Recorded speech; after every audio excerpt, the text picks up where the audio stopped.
According to the 2000 U.S. Census, there are 54 million Americans with disabilities.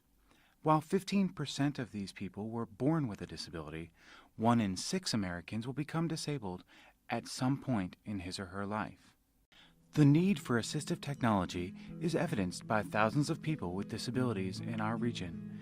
The 2009 American Community Survey Data Profile reports that there are more than 569,000 Marylanders of all ages with a disability. More than 38,000 children between the ages of 5 and 15 have a disability, and more than 343,000 residents with disabilities are between the ages of 21 and 64. At least 80,000 Maryland residents between the ages of 65 and 74 have a disability, and this is a rapidly growing group. When suddenly faced with a challenge to independence, where can people turn? How do people find resources that are available to help them to remain as independent as possible? What options exist if no commercial products fit their needs? The Maryland Technology Assistance Program and V-Link are two organizations devoted to finding solutions.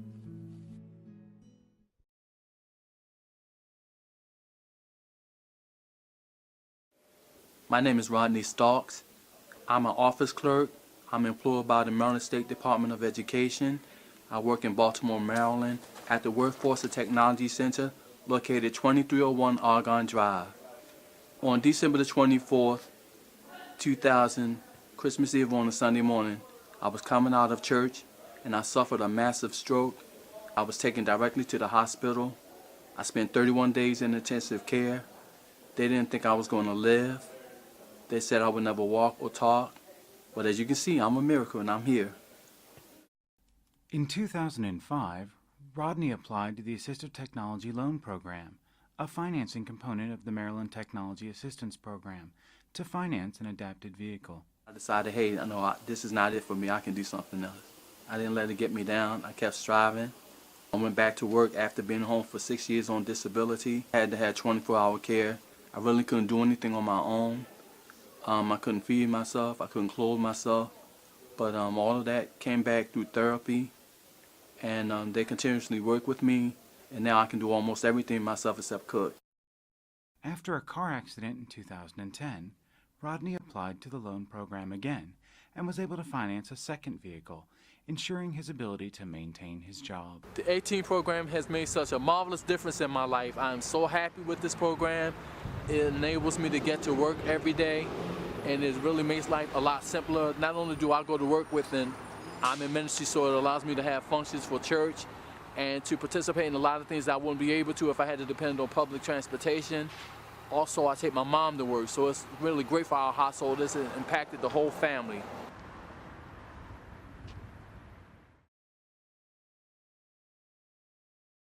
I'm Vanessa Crump. This is my son, Jacob Arnold. He has chorioathetoidic cerebral palsy. He has a Dynavox, which is a communication device, and he just got the newer version of it. The last one was kind of an older version.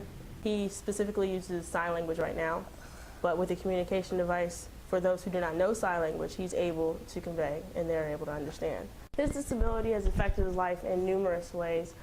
For one, he's not able to interact with his fellow peers as well as his cousins or his relatives. He's not able to walk independently. Therefore, most of his classes in PE are adapted. So it impacts his life greatly to the point where it's more of him sitting and watching than actually participating. Vanessa contacted V-Link as a part of its annual What I Wish for My Child campaign to see if they could create a bike so that her son Jacob could safely ride with his peers. V-Link created a trike that was adapted specifically for Jacob. What they did is they took a series of regular bikes and converted them into one tricycle with 3 wheels and 1 back wheel. It took maybe about 4 or 5 months to actually produce the finished product, which they built from scratch, and it's awesome actually.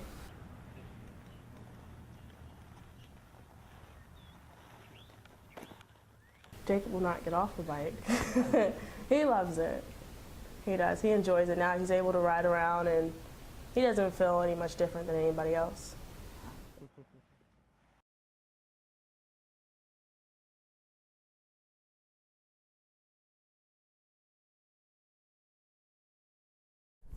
My name is Lavonnya. I am 33. I want to be a pro dancer, get married, and I would love to do more traveling. I am a trained dancer. Clear. I love the text.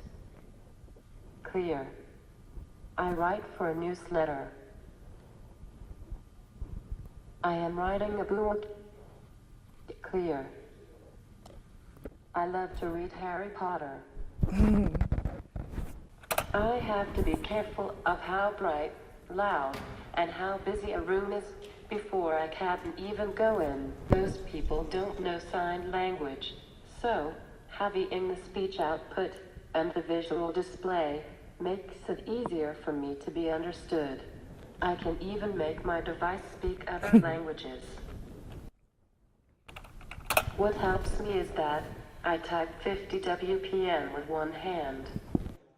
Over the past 2 years, Lavonnya and her daughter Breezy have been clients of the Maryland Technology Assistance Program's Short-Term Equipment Loan Library, borrowing a variety of communication devices to determine which ones work best for them.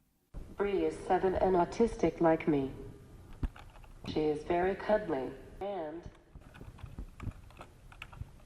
smart. Unable to speak face-to-face in public, Lavonya's autism, selective mutism, and visual impairment have posed numerous challenges for her. As a mother to a precocious 7-year-old daughter who also has autism, she's been able to use the Technology Assistance Program to find the right devices to help support their needs.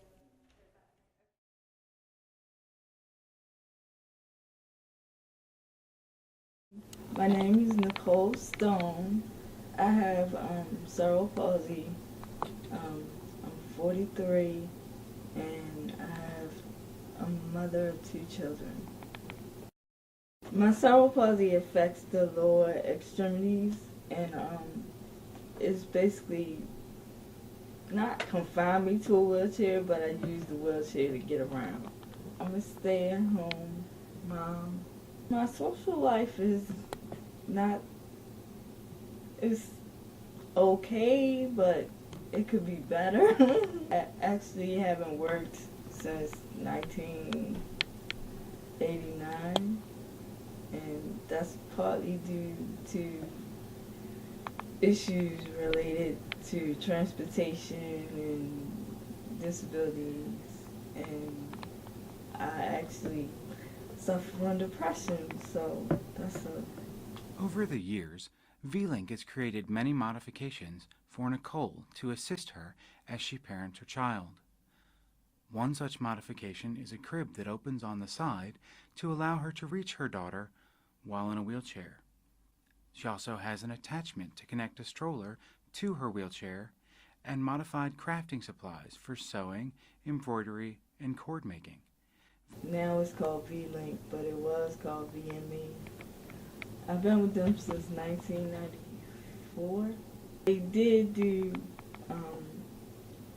something for my bed to help me get in and out of bed, but the most recent things are the sewing machine adaptations, the craft table, and the chair. V-Link has helped Nicole to independently raise her children and follow her dreams. They basically the ones who made it possible for me to raise my kids. That's the biggest thing. I wouldn't be able to take care of my kids if it wasn't for them. They would probably be in the system now.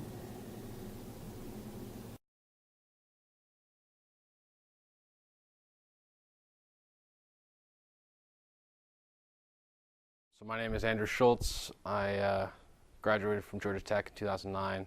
My teammates are Glenn Sicard, who's another engineer I work with, and Grant Williams, another fellow engineer.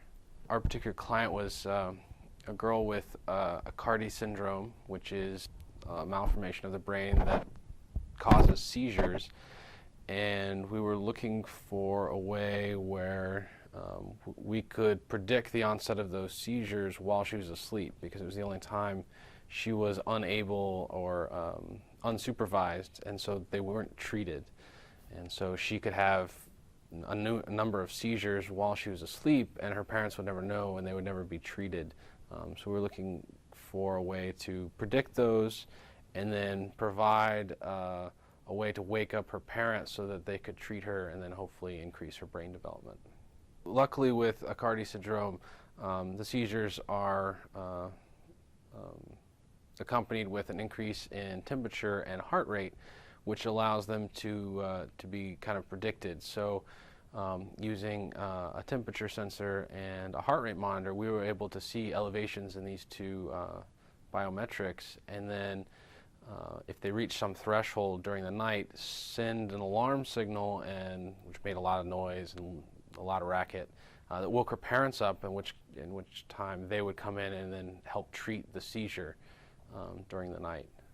This assistive technology allows just people to have more functionality, able to do more day-to-day tasks independently and regain that independence.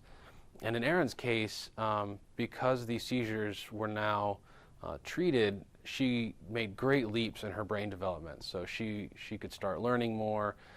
She could make some progress, or even advanced progress over where she was before that, and kind of make great gains in her development.